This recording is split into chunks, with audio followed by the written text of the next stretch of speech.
Assalamualaikum warahmatullahi wabarakatuh. Berjumpa lagi dalam pelajaran PAI bersama Pak Amir. Bagaimana kabarnya anak-anakku yang solih dan solihah? Semoga kita semua senantiasa dalam lindungan dan ridho Allah Subhanahu wa Ta'ala. Amin Allahumma amin. Pada pertemuan kita kali ini, kita akan belajar bab 2 dengan judul Lebih Dekat dengan Allah Subhanahu wa Ta'ala, yang sangat indah namanya. Tema kita pada pelajaran kali ini yakni iman kepada Allah Subhanahu wa Ta'ala.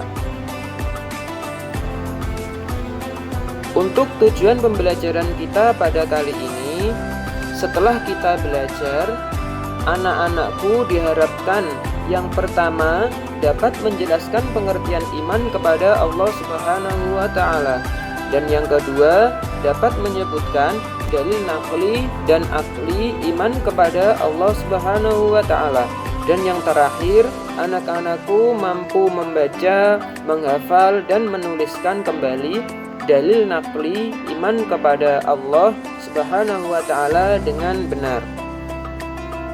Nah, marilah kita ingat pelajaran pada waktu kita kecil dulu, pada waktu SD, bahkan ketika TK.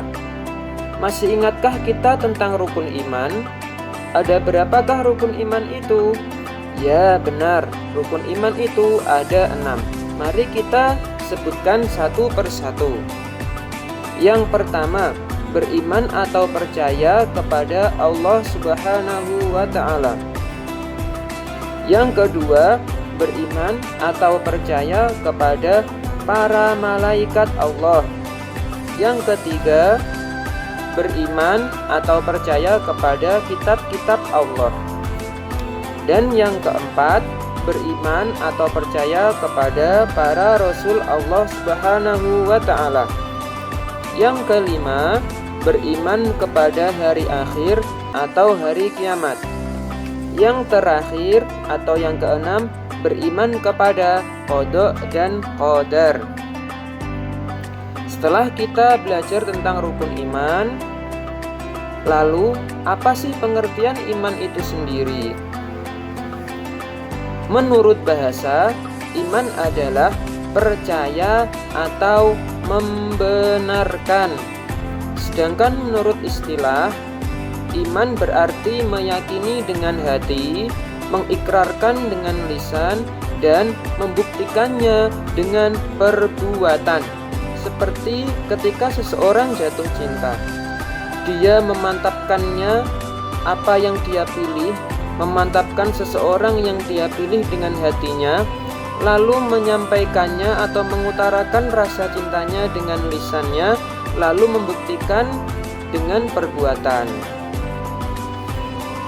Sedangkan iman kepada Allah Subhanahu wa Ta'ala sendiri itu adalah meyakini dengan hati bahwa Allah itu ada, mengikrarkan dengan lisan dengan membaca 2 kalimat syahadat, yakni asyhadu alla ilaha illallah wa asyhadu anna muhammadar rasulullah, lalu membuktikannya dengan perbuatan, yakni melaksanakan amal ibadah seperti sholat, zakat, puasa, menjauhi barang-barang maksiat, dan sebagainya.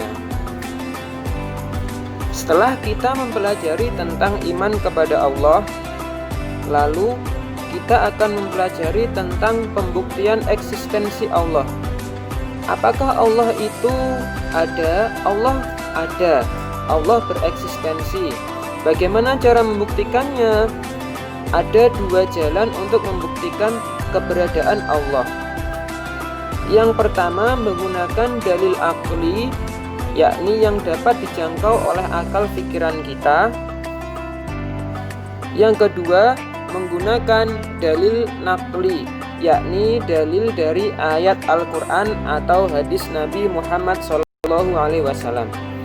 Dalil akli, pembuktian dengan akal kita bahwa Allah itu ada, yakni Allah itu Tuhan kita, Allah itu penguasa kita. Contohnya bagaimana? Kita lihat alam semesta ini. keteraturan alam semesta ini merupakan bukti bahwa adanya Allah. Adanya alam semesta, penciptaan alam semesta, bukti adanya Allah. Yang menciptakan adalah Allah Subhanahu wa Ta'ala. Ketika Allah tidak menciptakan, Allah tidak memberi keteraturan alam semesta, maka alam semesta ini akan hancur. Matahari akan bisa bertabrakan dengan planet-planet yang lain. Yang kedua, menggunakan dalil nakli. Pembuktian bahwa Allah itu ada melalui penjelasan dari ayat Al-Quran dan hadis Nabi Muhammad. Contohnya terdapat pada Quran surat Al-A'raf ayat 54 dan hadis Jibril mengenai tentang rukun iman yang sudah kita baca pada awal tadi. Yang pertama, dalil nakli yang pertama yakni surat Al-A'raf ayat 54. Mari kita baca bersama-sama. A'udzu billahi minasy syaithanir rajim.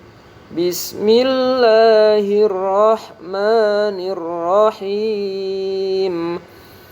Inna rabbakumullahu alladzi khalaqas samawati wal arda fi sittati ayyamin thumma istawa 'alal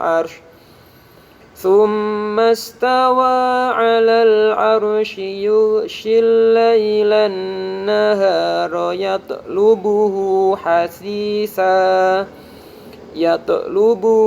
hasisa wasyamsa wal qamara wan nujuma musakhkharatin bi amrih ala lahul khalqu wal amr tabarakallahu rabbul alamin.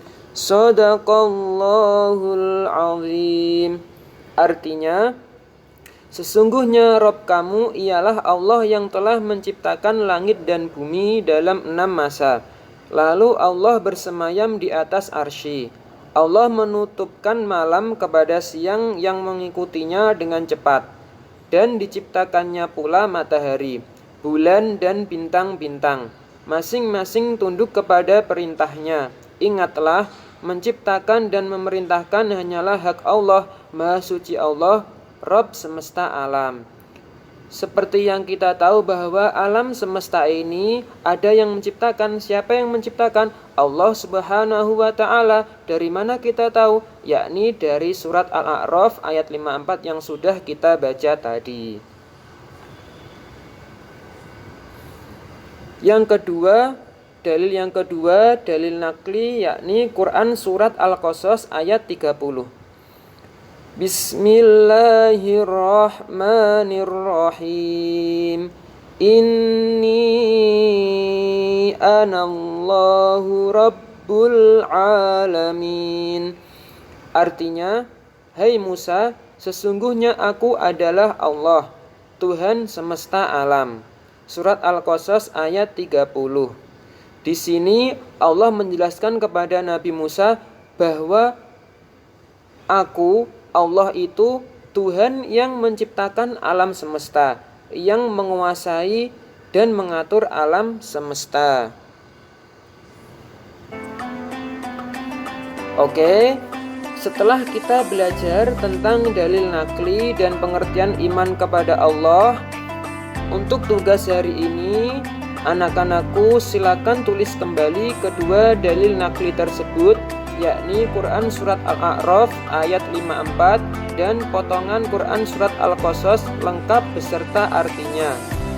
Kedua-duanya ditulis lalu difoto dan fotonya dikumpulkan di Google Classroom. Bapak Amir yakin anak-anakku bisa mengerjakan dengan baik dan benar. Semoga apa yang kita pelajari pada pertemuan hari ini bermanfaat dan barokah. Sekian, selamat berjumpa pada pertemuan selanjutnya. Bapak ucapkan terima kasih. Tetap jangan lupa jaga jarak, jaga kesehatan, yang rajin cuci tangan dan pakai masker dan rajin olahraga. Wassalamualaikum warahmatullahi wabarakatuh.